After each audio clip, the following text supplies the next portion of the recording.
We're here for the Rendez-vous.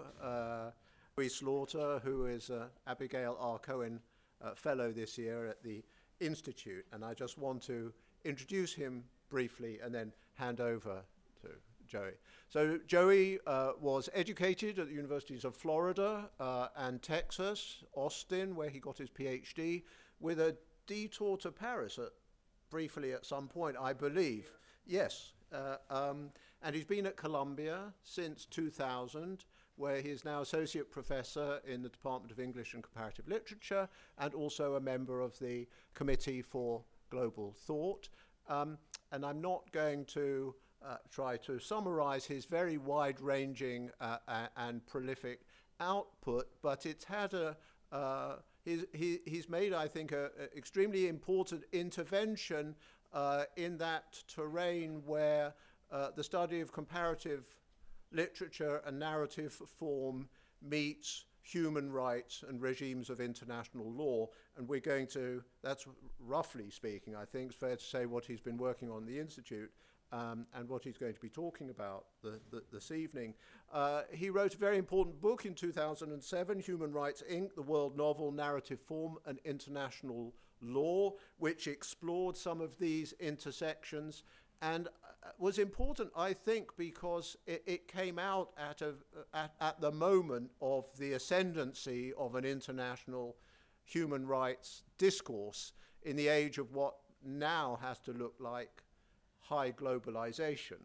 And I think it was, from a theoretical and disciplinary point of view, some of the most interesting reflections on a critical perspective on the ubiquity of human rights discourse, as he put it, how the age of human rights could also be simultaneously the age of human rights abuses.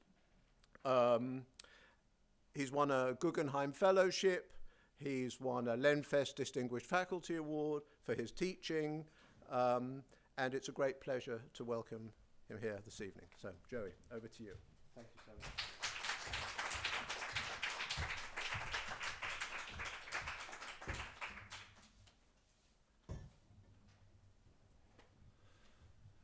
Thank you so much, Mark. Let me say just a few words before I get started. I'm to thank Mark and Marie and Eve and James for all their assistance at the Institute, making this possible. I realized a couple of days ago that this is the first in-person talk I've done in almost 2 years to the date, and I realized last night that this is the first time I've worn a button-down white shirt in 2 years as well. The last one ended with a pandemic. I'm hoping this one ends differently. So let me say just a couple of quick words. The kind of center, the focus center of this talk is really around the coup in Chile. I'm not necessarily talking about this in a deep historical way, but you kind of need to know two things. This is the front side of the globalization era of human rights in some ways that Mark was talking about in the introduction. You need to know two things about Chile in this respect. The coup in 1973 became an opportunity for the Chicago boys, the neoliberal economists from the University of Chicago, to use Chile as a kind of laboratory for neoliberal economic policy and practice. But it also became, and this is sort of less well understood and less well known, a laboratory for human rights activists and human rights activism. So Amnesty International in many ways cut its teeth trying to respond to the kind of human rights violations that were taking place in Chile. I have two epigraphs that I want to begin with today. I won't read the whole of this, but this is from Julio Cortázar, whose work I'll be talking about. And he writes, "The reason for committing oneself as an intellectual and as a person is the dropping of masks. On the one hand, imperialism has stopped pretending to what it maintained during many decades in Latin America, the part of protector. But at the same time, our own masks have fallen or are falling," he wrote. "Half a century has sufficiently awakened to reality enormous masses who until now lived in subjugation without realizing it, accepting domination because it was imposed upon them in the guise of culture and progress." The second epigraph is actually a film clip from the first Fantomas film from 1964, which is also about masks that I'll play very quickly and then I'll begin the talk. En commettant en ton nom et avec ton visage les forfaits les plus spectaculaires,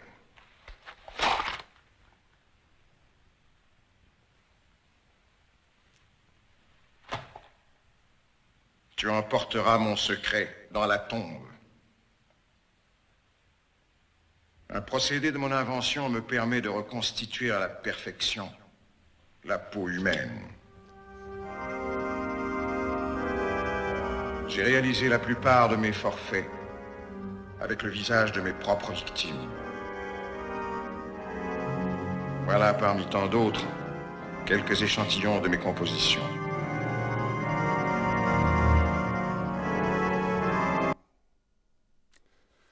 Both of my epigraphs introduce the problem, danger, and power of masks and unmasking.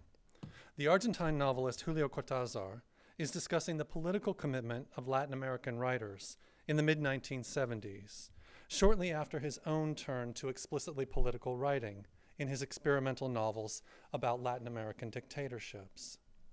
He speaks of masks coming off, first of an economic and cultural imperialism that has feigned to be a friend to Latin America, and second, of masks of dependence that blind the masses to their own subjugation, he says, through the technicolor deceits of what was more generally called, at the time, neocolonialism. In the scene from the 1964 reboot of the Fantomas films, the arch-villain Fantomas, master of disguises, reveals to his arch-rival, played by the same actor, his secret weapon, a masking technology that allows him to disguise himself in the visage of his victims. Masks here are a technological threat, a tactic of deception that allows evil to walk around in the social world undetected. But the danger of masks is perhaps even more existential in this film. Not only is villainy masked in Fantomas' comically terrifying plastic blue face, but demasking does not alleviate the danger, since behind that mask is another masked man, a dizzying suggestion that Fantomas, or perhaps any face, might be masks all the way down. In this talk tonight, I'll weave these two threads together to look at intertwined legal, social, and literary efforts at unmasking power in the new international order of the decolonization era in the 1960s and 70s. I'll do this through a series of organized digressions. I'll look at some of the ways in which neocolonialism and neoliberalism were understood to be problems of masking, that is, colonialism by other means and other names, wearing new masks of conquest. I'm especially interested in the ways that efforts to unmask neocolonialism deployed the language of human rights in this time period to challenge the authority of official and legal discourses. So let me begin in what seems like an unlikely place, the pages of an equally unlikely popular comic book published in Mexico from the series Fantomas, the Elegant Menace. The Mexican series began in the late 1960s.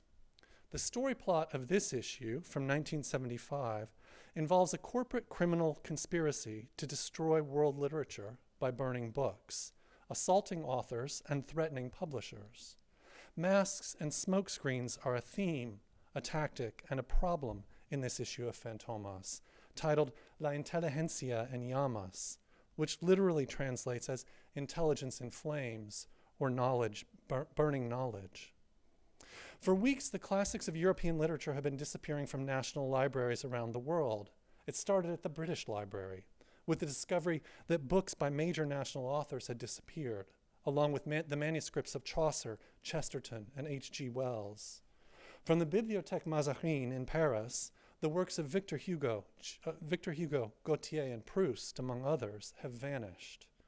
At the Biblioteca Nazionale in Rome, Dante, Petrarch, and Petronius are listed among the disappeared, leading some Romans to speculate that classics by Virgil and Ovid may soon reappear on the market in New York City, a sly joke about the shift in the center of gravity of the World Republic of Letters and the commodity market in symbolic goods from Europe to America.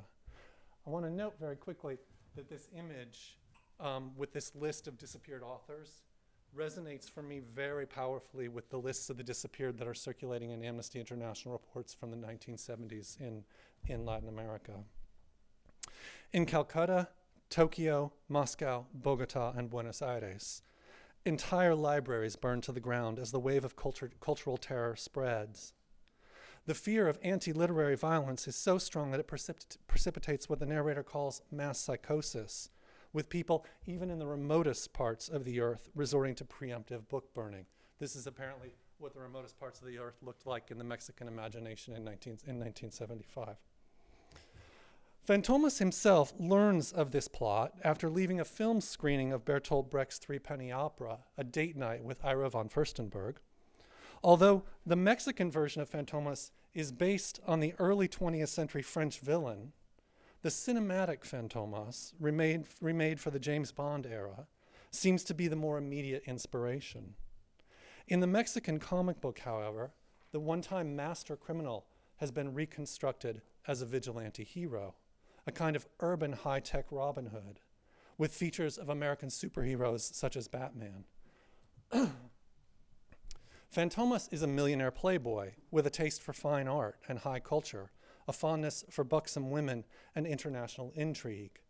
In his Paris hideout, he is surrounded by 12 statuesque assistant technicians and all of the most advanced communications technology of the early 1970s. Looking for leads in the conspiracy against culture, Fantomas phones up 4 famous writers, Julio Cortázar, Octavio Paz, Alberto Moravia, and Susan Sontag. From Rome, Moravia reports receiving death threats, surmising that it's a fascist conspiracy, impossible to tell who's behind it. In Barcelona, Cortázar reports that publishers have been intimidated and that he was personally warned not to write another novel or his throat would be slit. In Mexico, according to Octavio Paz, the people are crying in the streets because there remains not even a single copy of Carlos Fuentes or Juan Rulfo. For the love of art that you profess, Fantomas, do something, he says. From her hospital bed in Los Angeles, the valiant Susan Sontag, who has been publishing articles condemning this wave of cultural terrorism, has already been attacked, both legs apparently broken, in the attempt on her life, at least according to the double traction. After the police catch the hired gun who eliminates the last Bible on earth and reveals that he's part of a secret sect, Fantomas hatches a plan. Using as bait his own personal copy of a manuscript of Chaucer's Canterbury Tales, Fantomas sets a trap and uncovers a transnational conspiracy to destroy the world's books. Wearing a mask over his mask, Fantomas tails a suspect to a building in Paris and one of the richest men in France, George Steiner. Apparently not that George Steiner, who heads the corporation Steiner & Company. Dropping his human face mask, Fantomas confronts the corporate conspirators. In the showdown, Steiner proclaims that there is no such thing as a good book. Books are the devil's invention. They will lead to the world's destruction. But Fantomas defends literature forcefully. Books, he says, are the fount of all wisdom. Men, not books, will lead to the world's destruction. The plot now foiled, Steiner consoles himself with the thought that at least the company destroyed hundreds of irreplaceable books. Fantomas, however, with all the latest gadgets, informs Steiner that he has made photocopies of the lost books, and so will restore to the world its written treasures. Igniting the same laser weapons used to incinerate books, the plotters burn themselves up. Fantomas barely escapes the inferno, reflecting as he swings away on his sudden good fortune. Thanks to Steiner, his own personal collection will increase in value 100-fold. I want to highlight a number of things about this particular issue of Fantomas. First, this is an ordinary issue of a popular Mexican comic book. Other issues in the same series tell stories of Fantomas assisting Pablo Picasso to find lost art and traveling back in time to get radiographic scans of the brain of a young Freud. Second, the story abides the generic codes of American superhero comics and the plot logic of vigilante narratives. where detective, judge, and executioner are embodied in a single or singular superhero figure, who takes the good fight to the forces of evil, which are also embodied in a singular villain figure, here Steiner, CEO of Steiner and Company.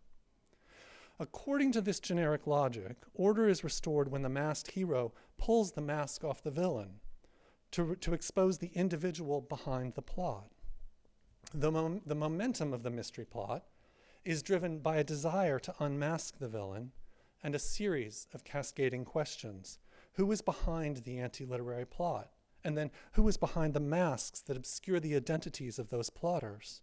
Behind the secret sect? Behind Steiner and Company? In this case, the corporate form, Steiner and Company, serves two overlapping storytelling functions. The and company signals the conspiratorial nature of the plot to destroy culture, while it also serves as a mask, a corporate veil, as it's called in company law, that obscures the agency and liability of the individuals involved in the plot. However, in the end, the individualist logic of the superhero genre is restored. Fantomas manages to penetrate Steiner and Company headquarters and to pierce the corporate veil, that is, to pull back the legal mask, to reveal Steiner himself as the individual with primary responsibility for the bibliocide. The individualist logic of the superhero story is repeated in the comics representation of the literary world and the threats to its destruction. Cortázar, Moravia, Paz, and Sontag are presented as singular, superb individual authors, but like Dante, Victor Hugo, and H.G. Wells on the lists of the disappeared, they serve as synecdoches for national literatures. Although the conspiracy against books is transnational, its primary targets are national libraries and authors that stand in for national literatures. Thus, it presents the global literary inferno in the dominant internationalist terms that prevailed in the 1960s and 70s. Indeed, its image of the world literature and cultural crisis abides the same nation-statist logic of the Cold War international order that was institutionalized in the United Nations and its related organizations, UNESCO, the World Bank, and others.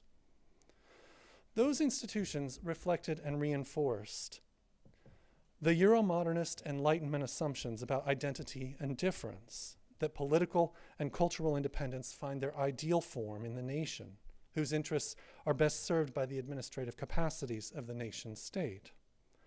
This nation-statist logic underpinned the concert of Europe and classic European colonialism, which disseminated a methodological nationalism that naturalized the nation-state as the necessary form of colonial emancipation. Indeed, national liberation movements for post-colonial independence in the 20th century largely shared these assumptions, turning them into anti-imperial imperatives for political, economic, and cultural decolonization. Thus, for example, in Wretched of the Earth, Frantz Fanon famously insisted that only a national culture, birthed in the revolutionary struggle against imperialism, would make it possible to be present at the universal trysting place fully armed. That national consciousness is the only thing that will give us an international dimension. Benedict Anderson famously identified the novel and the newspaper as the primary print technologies that produced national consciousness on the European model. But in Mexico, by the 1970s, comic books had become one of the most important cultural industries, and, second only to radio, the most important mass communications media, leading analysts at the time to claim that Mexico, along with Japan, were the world's only comic book cultures. Mexican comic books circulated throughout Latin America, and the Fantomas series could be read, I would argue, as a kind of comic declaration of cultural independence from both American and French intellectual domination, as perhaps this early issue in which the Mexican, as perhaps is shown in this early issue, in which the Mexican Fantomas has to now defeat an imposter claiming to be the real Fantomas. Mexico's national comic book culture often blurred the line between high and low culture, with writers and texts, as we've seen here, blending fine or elite art with popular or mass culture. Let me situate this issue of the Mexican comic book within the larger context of international affairs in the 1960s and 70s, particularly in relation to decolonization efforts around the world. The 60s are sometimes referred to as the Great Era of Decolonization, given the number of African and Asian states that achieved independence in the period. Indeed, by 1966, newly independent states constituted a majority in the UN General Assembly, where they managed to bend international law towards their own post-colonial interests, at least for a time, pushing to adopt, among other things, the two international covenants on human rights, which both featured as the premier human right in the common Article 1 between them, a crucial anti-colonial commitment. All peoples have the right of self-determination. By virtue of that right, they freely determine their political status and freely pursue their economic, social, and cultural development. Although the most immediate practical goal of mid-century decolonization was, of course, the occupation of the nation-state form by anti-colonial national liberation movements, after years of collective experience with the betrayal of promises for state sovereignty and self-determination, attention turned to the coloniality of international law itself. Thus, the new Third World majority at the UN trained its sights on remaking the forms of international law. Through the General Assembly, they tried to change the rules of the game, of an international order that had arisen in large part to exploit their human and natural resources and to dominate them. Given the continued political and economic subordination of post-colonial states within the international order, neocolonialism was seen as the emerging arch-enemy of political, economic, and cultural self-determination in the Third World. Indeed, for leaders like Kwame Nkrumah of Ghana, here speaking at the General Assembly, formal decolonization, where the new state has all the outward trappings of international sovereignty, was merely camouflage, he said, for neocolonialism. The post-colonial state is nominally independent, but in fact its economic system, and thus its entire political policy, is directed from outside. In these formulations, neocolonialism is a sort of masked colonialism, where old colonial power is exercised in other guises, whether through native authoritarian regimes, multinational corporate monopolies, or the so-called soft power of economic reform and cultural domination. To try to combat this, the newly independent states produced two major proposals for decolonizing the international order. In 1974, the General Assembly adopted the Declaration on the Establishment of a New International Economic Order, which sought to clear away, quote, the remaining vestiges of alien and colonial domination, foreign occupation, racial discrimination, apartheid, and neocolonialism in all its forms that continued to be among the greatest obstacles to the full emancipation and progress of the developing countries and all the peoples involved. Among other things, it insisted on the self-determination of all peoples, permanent sovereignty over every state over its natural resources, and guarantees for developing countries of access to the achievements of modern science and technology. In the late 70s, Third World states, acting largely through UNESCO, also pressed the epistemological side of decolonization, with the proposal for a New World Information and Communication Order that pursued the decolonization of information to help bring about the abolition of the vestiges of imperial domination, they wrote. The NWICO aspired to reform and remake the world system of knowledge creation, accumulation, and distribution in order to undo and repair neocolonial structures of what they called intellectual and cultural dependence. At the level of international institutions, the response from the old European colonial powers and the new imperial power of the US was strong, if sometimes subtle. But the NIEO and the NWICO were effectively undermined by the development and expansion of new areas of international law. In part, these strategies entailed forum shifting, that is, sidestepping the General Assembly, UNESCO, and other international bodies that were amenable to Third World demands, in order to create new systems of transnational law, the international law of contracts, that favored the corporate interests of American and European capital over Third World sovereignty, while also expanding and tightening the intellectual property regime that increasingly commodified and privatized intellectual creations, allowing the West, especially the US, to maintain a veritable monopoly over culture and scientific knowledge. Such forum shifting amounts to a kind of changing of masks, setting aside traditional international law that had in large part developed to manage the colonial confrontation, as Anthony Anghie argued, to construct alternate regimes of international law for the neo-colonial age. In other words, these new areas of international law could be said to have developed to govern neo-imperialism in the realms of economics, culture, and the knowledge economy. As Ouare Boumediene, the Algerian international lawyer and then Secretary General of the Non-Aligned Movement, observed in a speech to the General Assembly in 1974 that opened debate on the NIEO, the colonialist and imperialist powers accepted the principle of the right of peoples to self-determination only when they had already succeeded in setting up the institutions and machinery that would perpetuate the system of pillage established in the colonial era. The Mexican comic book in which Cortázar and Sontag make cameo appearances was published when Third World momentum for radically transforming the international legal order and redistributing economic, cultural, and intellectual wealth was at its zenith. This issue of Fantomas crossed the barrier between low national culture and high world literature when an editor at the Mexican publishing house sent a copy of it to Cortázar, who was, at the time, in self-imposed exile, later to become exile, in Paris, writing and working as a translator at UNESCO.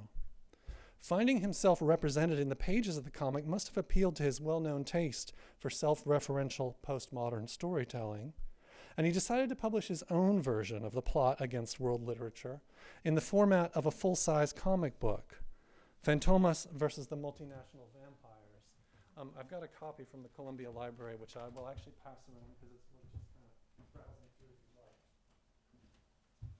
you'd like. Fantomas versus the Multinational Vampires.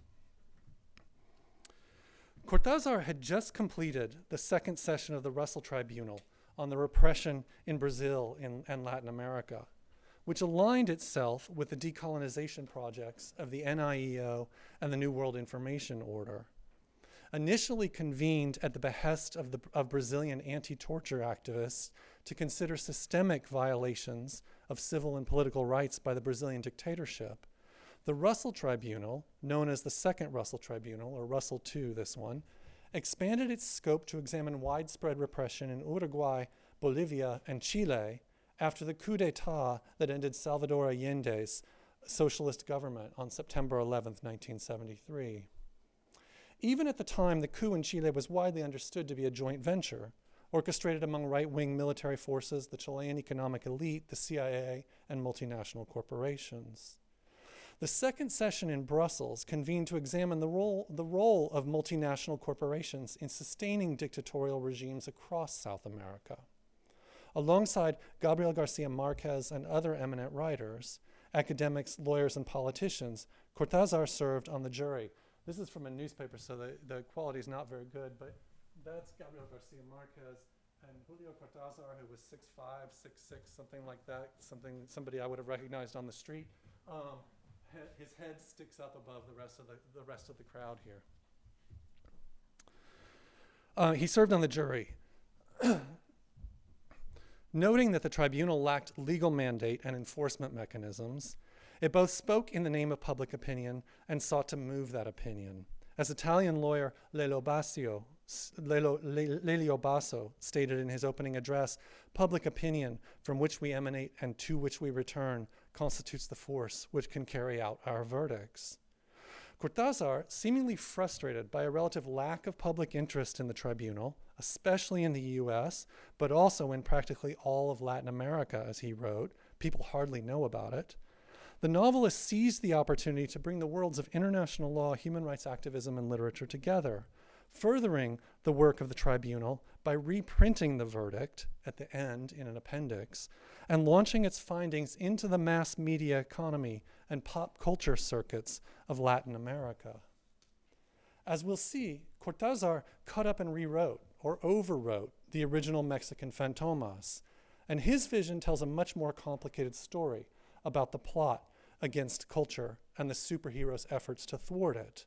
A convoluted story where things aren't what they seem, except, as it happens, ironically, the masked superhero, who is exactly what he appears to be, an egocentric, lone vigilante ill-equipped to fight systemic injustice.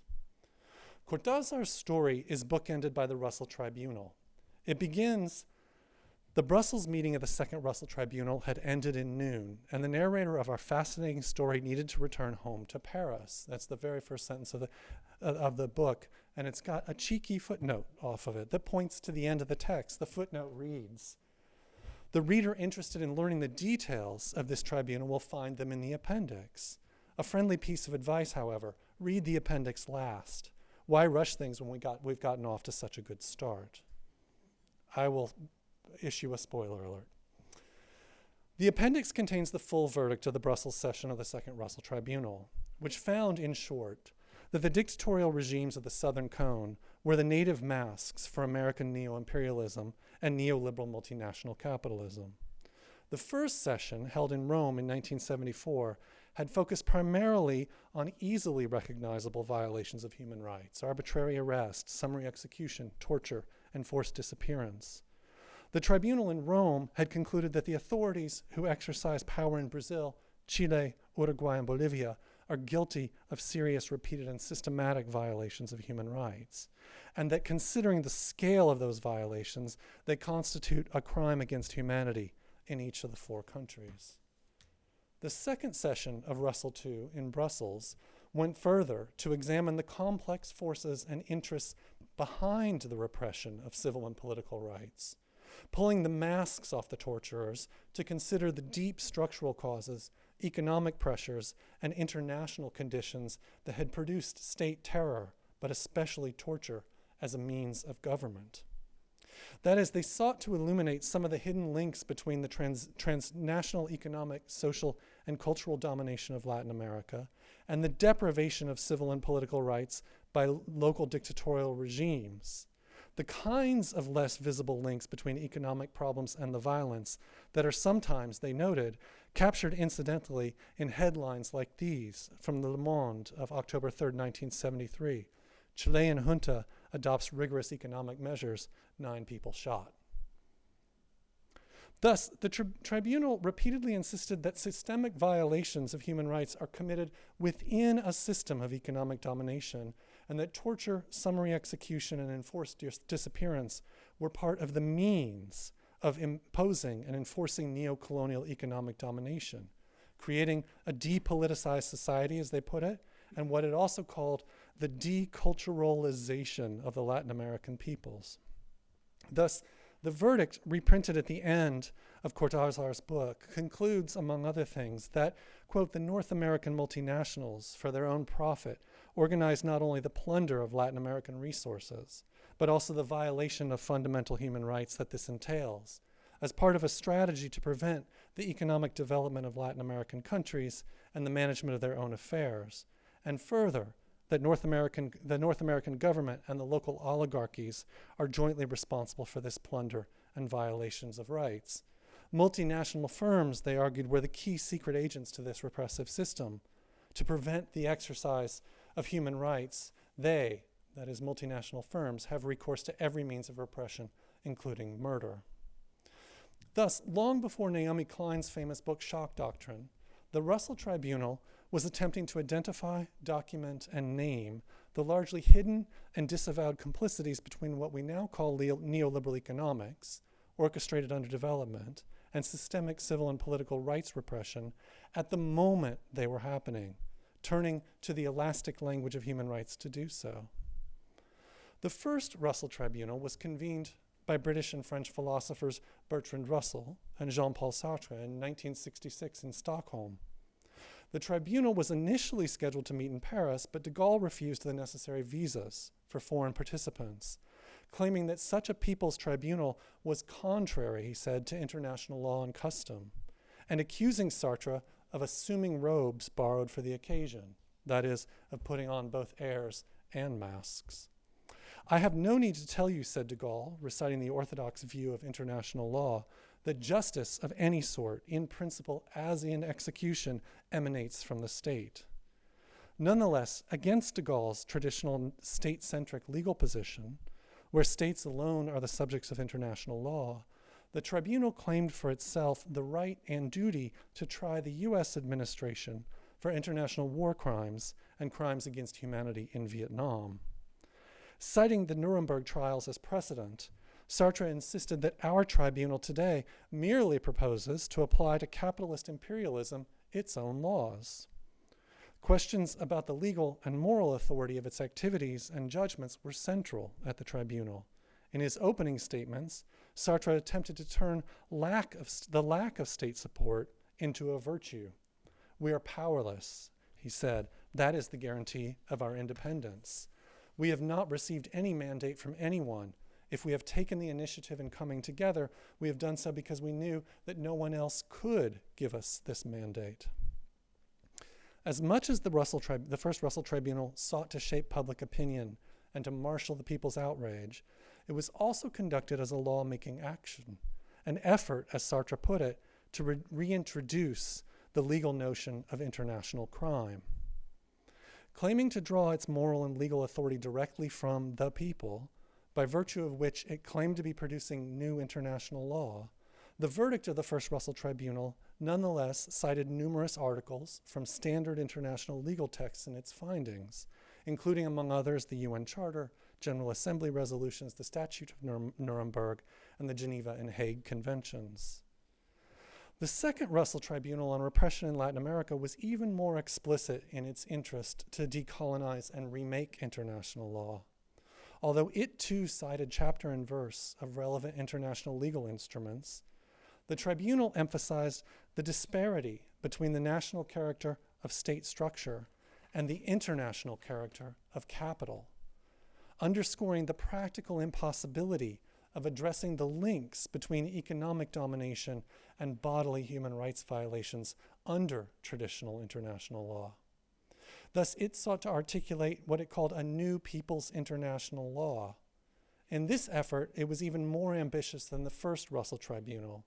Indeed, one of its primary objectives, at least from a technical legal perspective, was to make the people and peoples into true subjects of international law, while contesting efforts by corporations, especially multinational corporations, to claim equal status.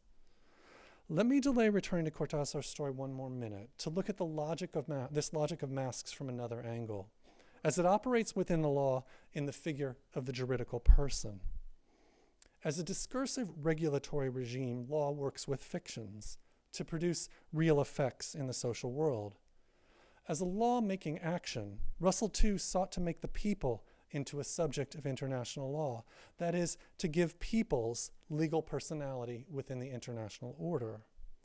Person is one of the basic legal fictions of modern law, a technical term of legal art that names the capacity of someone or something to act as a subject of rights, to sue or be sued, to be subject to the rules of law. Put differently, person is the mask of formal equality before the law, the means by which someone or something is enabled to make representations within the law, to access and enjoy legal rights, and to assume legal responsibilities. Indeed, in the European tradition that underpins international law, the juridical notion of person traces to two interlinked and related fields: Roman imperial law, via Kant and other Enlightenment thinkers, and classical Greek drama, where persona referred to the mask, prosopon, worn by an actor in order to play a role on the theater stage. In classic international law, only sovereign states were recognized as subjects, that is, persons of international law. Legal theorists and historians often suggest that one of the innovations of international human rights law was that it elevated the individual human being to international legal personhood as a subject of international law. This can be concisely illustrated, I think, by looking at Article 6 of the Universal Declaration of Human Rights, which declares that everyone has the right to recognition everywhere as a person before the law. By the logic of international human rights law, the human being, in the guise of everyone or chacun or todo ser humano, is a biological creature seeking recognition as a persona ficta, within the realm of law that will enable the individual to claim that species of rights that we call, euphemistically I would suggest, human rights. However, the human being is not the only creature seeking to be recognized everywhere as a person before the law, to wear the mask of international legal personhood. Corporations, which have long been legal persons in the Euro-American legal systems, have consistently, over the past 2 or 3 centuries, contested international legal space to claim rights and juridical personality of their own. The second session of Russell II sought to peel back the mask on torture and disappearance, to reveal the bigger picture behind the violence, and to identify the full gang of conspirators, to peel back the mask of the state, to reveal the foreign interests hiding behind it, and to peel back the mask of the multinational corporation, to show the vested economic interests that are at direct odds with those of the people. These unmaskings are also what Cortázar's repurposed comic seeks to do at the level of popular culture. Like the original comic, Cortázar's plot is driven by a desire to unmask the villain and a series of cascading questions. Who is behind the plot to destroy culture and knowledge? And then, who is behind the masks that obscure the identities of those plotters? Pursuing masks all the way down, ultimately to ask, who is behind Fantomas? Cortázar's story begins with the character Cortázar leaving the chambers of the Russell Tribunal in Brussels, running for a train to Paris and picking up a copy of the Mexican Fantomas at a newsstand. It's a hilarious scene because when he goes to the newsstand in Brussels in 1975, because it's supposed to be exactly when he's coming out of the Brussels Tribunal, the only thing available in the newsstands are Mexican books and Mexican newspapers. So he talks about it as a kind of reverse colonialism where all of those from Mexico have shown up in Brussels to testify at the tribunal. This is how Cortázar describes the scene of his character's imagined embarrassment at reading this Mexican comic book in a French train compartment, while others are reading more sophisticated fare. It made the narrator feel almost idiotic opening this little garishly colored magazine, on the cover of which a gentleman in a purple cape and white mask lunged toward the reader, as if to reproach him for having made such a senseless purchase, to say nothing of the little advertisement for Pepsi Cola in the lower right-hand corner. I'll return to this picture of a grown man of high culture reading a comic book at the end of my talk. In between the garishly colored cover and the gruesome appendix containing the verdict of the Russell Tribunal, Cortázar intercalates scenes from the original Fantomas comic book with his own plot twists, inventions, and illustrations, as well as documentary evidence that was presented during the tribunal. The narrator's reading is interrupted by an international phone call from Susan Sontag, who is still, as it happens, in the hospital bed where we left her in the Mexican comic. "You haven't heard?" she says, "but how can you not have heard if Fantomas called you right before he phoned me? Hang up and keep reading, stupid." Cortázar, the character, resumes reading the comic through to the end with the auto da fe of Steiner and Company. Cortázar, not yet grasping why Sontag is so worked up over the comic fiction, calls her back. "You don't realize, my Argentine camel, that all of this is a smokescreen. The truth is elsewhere. Fantomas has been wasting his time. I'd bet my ass that Steiner and his accomplices didn't die in that fire. Fantomas fell for the oldest trick in the book. He thought his mission was over. This is where the important part begins." Over the course of Cortázar's story, he and Sontag try to persuade, through telephone calls back and forth, try to persuade the masked hero that he has been duped by what she calls the big lie, which obviously has a different resonance today. Indeed, Sontag suggests that the Mexican comic book is itself part of the cover-up. Fantomas' adventures are another big lie the systems experts are using as a smokescreen. Exactly like the Alliance for Progress or the Organization of American States or Reform Instead of Revolution or development banks. Sontag insists that the verdict of the Russell Tribunal holds the key to cracking the real conspiracy behind the screen of cultural terrorism. Julio, who is the real Steiner? Whom did the Russell Tribunal condemn in Brussels? Julio replies. They have 1,000, 10,000, 100,000 names, said the narrator. But above all, they're called ITT. They're called Nixon and Ford, Henry Kissinger, or CIA, or DIA. They're called Pinochet, or Banzer, or Lopez Rega. They're called General, or Colonel, or Technocrat, or Lurie, or Stroessner. They have those special names where every name means thousands of names. Vampire companies. Following Sontag's advice, Cortázar urges Fantomas to consult the appendix in this very book, and you'll find what you need. If you want a summary, I can give it to you in one word: multinationals. ITT can serve as a shorthand for them.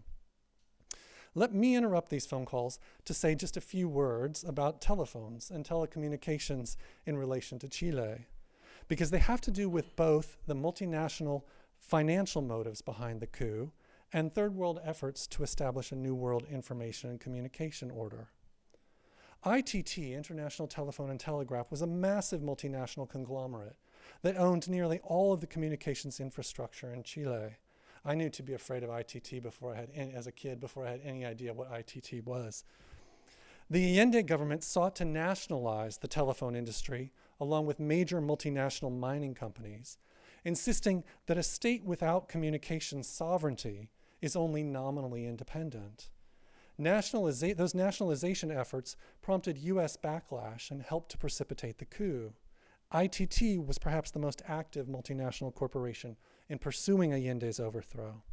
Indeed, internal documents published in the New York Times and elsewhere and republished in cheap book form by the Allende government in the 70s showed some of the lengths that ITT went to in its efforts to prevent Allende from being elected and in ceding the ground for his eventual deposement and death.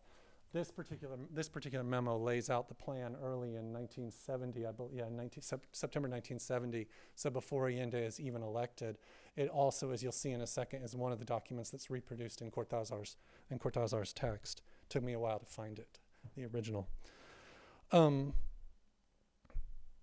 Privatizing some of the services and infrastructure taken over by the state was one of the highest priorities of the Chicago Boys when they used the coup to turn Chile into a laboratory for neoliberal economic reforms, turning the state into a mask for multinational corporate capitalism. Confronted with the tribunal verdict, you can see the memo on this page, confronted with the tribunal verdict and this much more complex picture of a vast network of distributed culpability and a conspiracy against culture, Fantomas becomes nostalgic for the older days of anti-imperial struggle. Indeed, when the narrator Cortázar provides evidence of the role of transnational corporations, especially ITT in the coup d'etat, Fantomas responds with exasperation. There's something I don't like about this, buddy, he says. You know I favor direct action. And this talk of multinationals is going to get in the way of my mano-a-mano tactics. These companies are like worms that multiply the more you cut them into pieces. Are you going to act alone? Asks the narrator. Solitude is my strength, Julio. Solitude and my gift for infinite transformation. My ability to appear before the enemy in the most disparate disguises. Cortázar reports the exchange to Sontag with a wry observation. Fantomas is a lone vigilante, Julio tells her. If he weren't, nobody would put him in comic books, of course. Deflated, Fantomas goes undercover to find and fight the conspiracy, with literary authors occasionally claiming to detect him in disguise in mundane illustrations from other publications. And there's a series at the end of the book. Those of you who eat upstairs will know that I've put some of these pictures up in the upstairs asking if people recognize them. Different authors around the world call Julio Cortázar to report that they think they've seen Fantomas in one of these images. So in this one, Fantomas is supposedly the guy in the wheelchair sneaking into a board meeting of one of the multinational mining companies. Fantomas, it seems, is a superhero for the liberal international order, not cut out for the neoliberal world system. Cortázar's comic ultimately underscores some of the technical limits of law, literature, and human rights discourse, at least in their dominant forms, when they attempt to address the kinds of widespread human suffering testified to at the Russell Tribunal, everything from torture and murder to cultural and intellectual repression to social domination and economic deprivation. That is, this little novel highlights the technical difficulties, perhaps practical impossibility, certainly inadequacy, of representing, addressing, and redressing the kinds of quotidian violence and suffering that are experienced commonly in the economic, social, and cultural realms. It reminds us that law, literature, and human rights discourse are intimately intertwined, and that the limitations of each are, in some ways, related to those of the others. With regard to the law, the Russell Tribunal was itself an expression of the limits of traditional international law, an attempt by its members to take the law into their own hands and to make it responsive to the needs of the people. Human rights law is famously feeble, and while it has some capacity, albeit limited, to respond to individualized kinds of violence like torture and disappearance, violence committed in the name of development, that is, violence caused by the market, remains invisible to human rights discourse, as Balakrishnan Rajagopal astutely observed in his book International Law from Below. Relatedly, the methods of human rights activism and advocacy that were practiced in relation to Chile, those especially of Amnesty International, that subsequently became dominant in Europe and the US in the following decades, also fail to address the full scale, scope, and modes of human suffering investigated at Russell too. The amnesty model depended upon an individualized story of physical suffering, whereby an individual, identifiable prisoner of conscience could be adopted by other individuals around the world who might write letters of protest on their behalf. In fact, as I argue elsewhere, the amnesty model helped to narrow the scope of human rights discourse and activism in the 1970s, producing what I think of as a neoliberal approach to human rights that depends upon a moral economy of empathy, an imaginary one-to-one relationship between an individual who suffers and an individual who, feeling for that suffering, rises to defend human rights. In that sense, Cortázar's comic is especially sharp in its exploration of the limits of human rights storytelling, the limits of our dominant literary forms for telling stories of suffering and survival in a world of multifactorial causes and distributed responsibilities that characterize systemic injustice. In the case of the Mexican Fantomas comic, the superhero genre runs up against its own generic limits as soon as the problem is seen to be bigger than one man, super or otherwise. That is, when the problem is understood to be structural and systemic rather than personal and pointed. The multinational company is perhaps the figure that best exemplifies this storytelling problem. Indeed, the same shape-shifting qualities and masking capabilities that seem to make it difficult to hold corporations responsible in the law for the suffering they may cause, make them difficult to represent also within the dominant storytelling technologies of literature.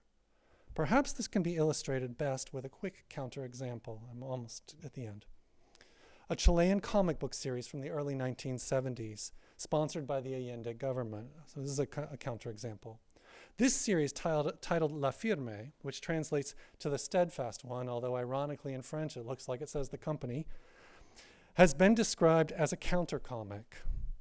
Issues of the comic set out to explain in deceptively simple form things like agricultural reform, the dangers of monopolies and the need for nationalization, and who is behind the news.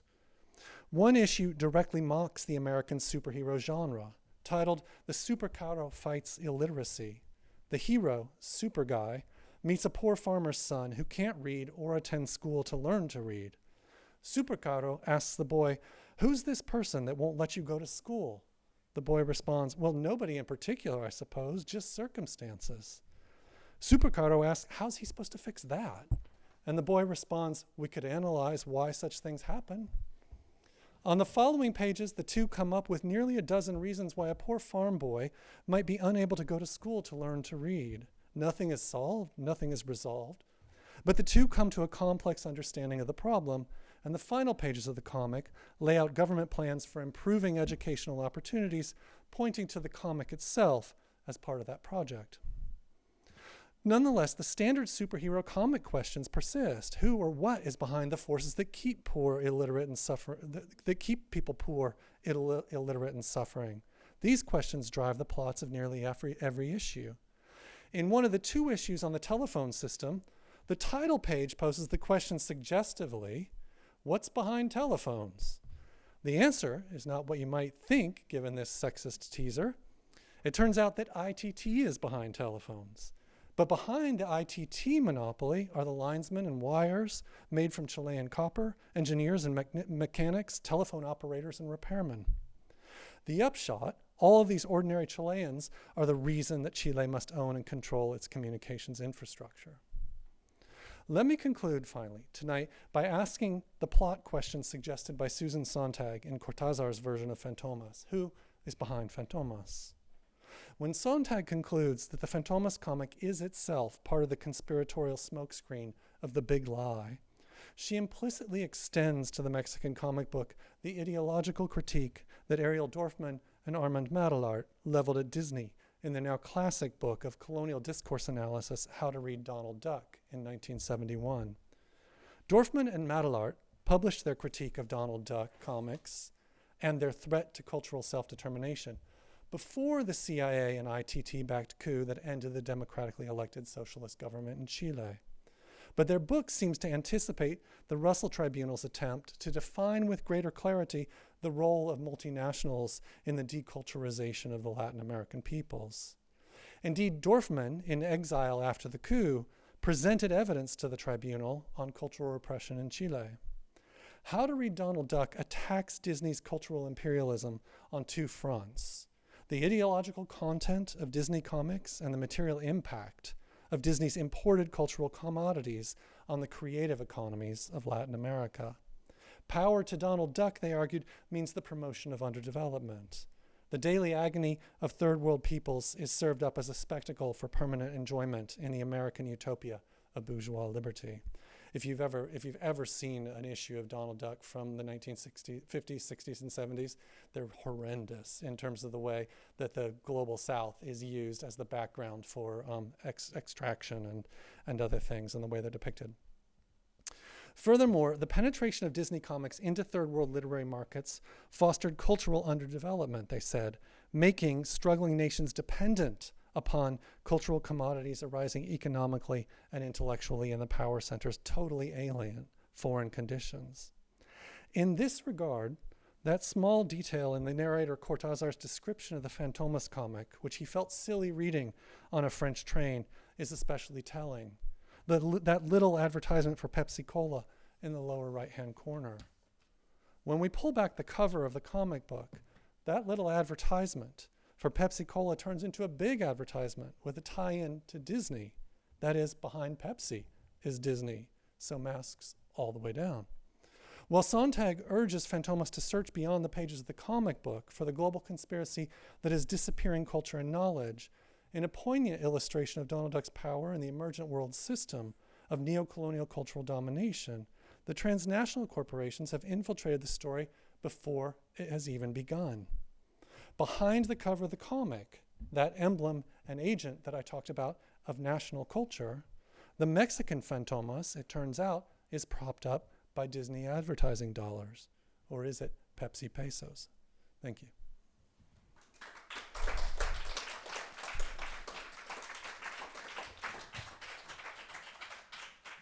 So we have some time for questions, and the floor is really open. Perhaps you just say who you were. Hi, I'm Anna Paulina. That was such a brilliant talk. Thank you so much. I have a question about the mask. I'm wondering if, since it's a Mexican comic book, if there's also a way to read the masks that also subverts that logic of the individual, because in Mexico the masks would be this symbol of the collective, so the refusal of the individual, of identity that's necessary to be recognized in this nation-state paradigm. But if there's also a way, I don't know if in these comics, where this idea of masking, and when you mentioned the deculturalization of Latin American people, so like indigeneity, I automatically thought of the Zapatistas and the mask as this very powerful symbol of collective, the commune, the movement of people, and really a rejection of that, individual, of the persona, of that international law framework. So I think it's possible to do that, right? I think it's possible to think about some of the kind of cultural resonances, probably not likely in terms of the people who authored the comic books, indigenous, right? As much as kind of mestizo and, mixed cultures and multiple kinds of uses of masks in Mexico. Critics who write about this series of comic books have tried to talk about it in relationship to things like Mexican wrestling masks, right? And the Mexican wrestling as a kind of indigenization of the European American storytelling structure, superhero structure. I think all of that is like legitimate ways to look at this. In fact, what I'm interested in thinking about here is the complexity of those things, right? That we can say that that Fantomas is taken from the French Fantomas, dropping the circumflex and declaring it independent, right? The accent circumflex and declaring it independent. We can say it's taken from Batman, or we can say it's taken from Mexican wrestling culture, or we can, and it's clear that Fantomas himself likes to talk as if he's acting on behalf of the collective. But in fact, what happens is every one of the episodes ends with his riches getting richer, right? So he's returned to the world. It's literary treasures here, but he has also managed to increase his fortune. And this is true in every single issue, right? That acting on behalf of the collective for this particular superhero is really good for the superhero as well. So it gives us a really complicated, I think, picture, right? That doesn't reduce to it can't reduce to just pure individualism versus individualism. It's really playing with the individual standing in for the collective standing in for the individual, all of the logics of synecdoche and metonymy and things like that we think about when we're trying to talk about, heroes in stories and things like that. So yes, I think you can, and I think that's part of the kind of complexity that I'm interested in here. It's also why, I'm using the language and ending in the language that Dorfman and Madelart were using of cultural imperialism. And there's a way to understand my ending here to suggest that Disney capital is obviously bad, right? Because it has compromised the Mexican comic, but that's actually not what I'm saying, right? Because what I'm also saying is this structure of cultural independence is itself already dependent upon all sorts of other kind of transnational and national and subnational interactions and framings in some way. And I think that your question about the masks actually kind of leads there as well. I was going to ask about maybe the illustrated nature of comics in general, and thinking about the medium of comic books and how the illustrated nature helps or hinders or maybe the limitations of the illustrated nature in conveying the message of a national culture or in the struggle against neoliberalism. So what I'm asking is more like, how does the medium of comic books, maybe in a more general sense, come into all of this? Yeah, so I think that what's interesting about the status of the comic book as national culture, this is different than all the kind of European-based theory of national cultures being produced out of literature and novels and high literature and those kinds of things, right? You have to adjust it, and it's not just simply that the comic book can stand in for that. The comic book doesn't function in exactly the same kind of way.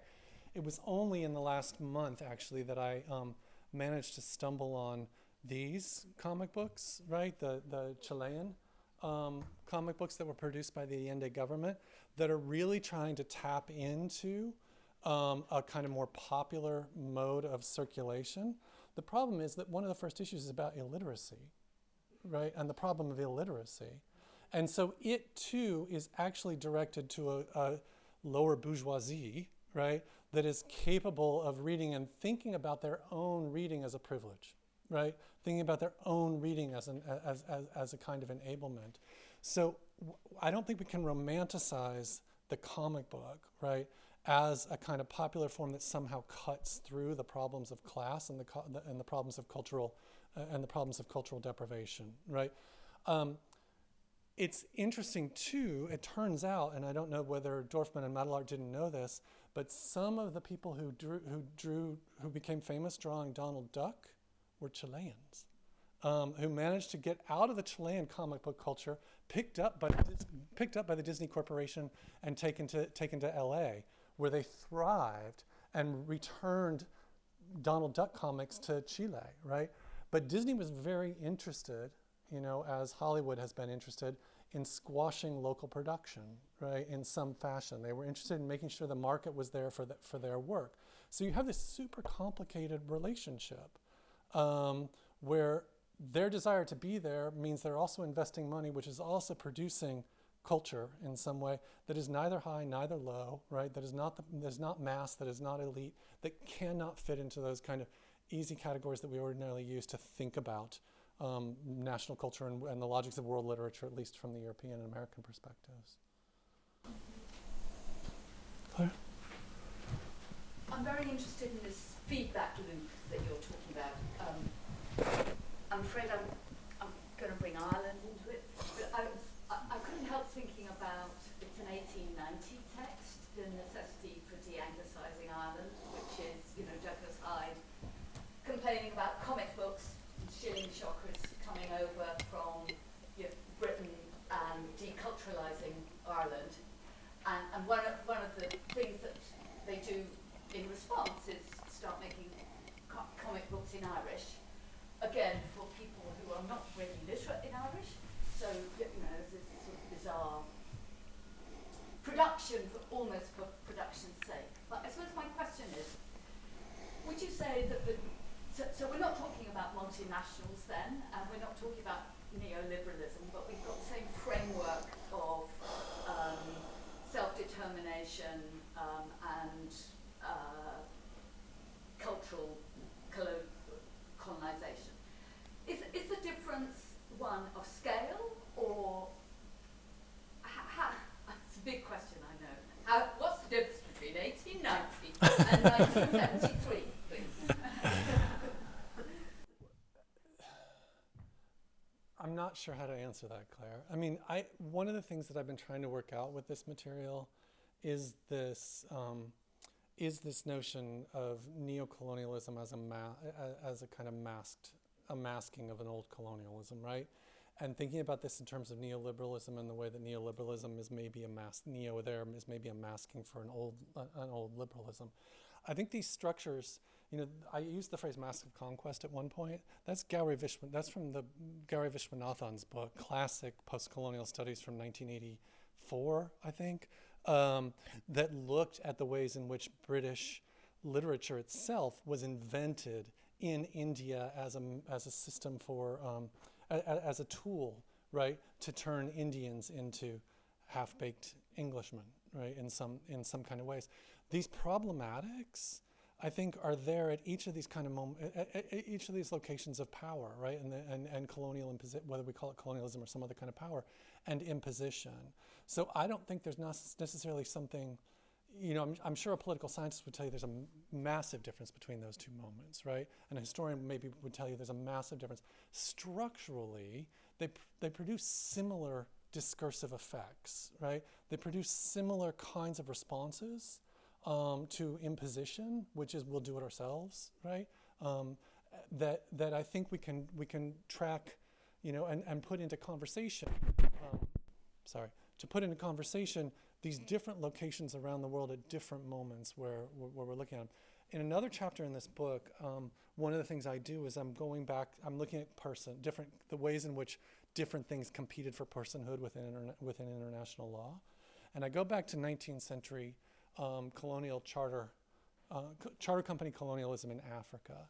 And I'm looking at the ways in which through treaties that the companies made with natives, which is a category that's produced by law, right, in this particular context, that colonial charter companies acquired a certain kind of international legal personhood and claimed status.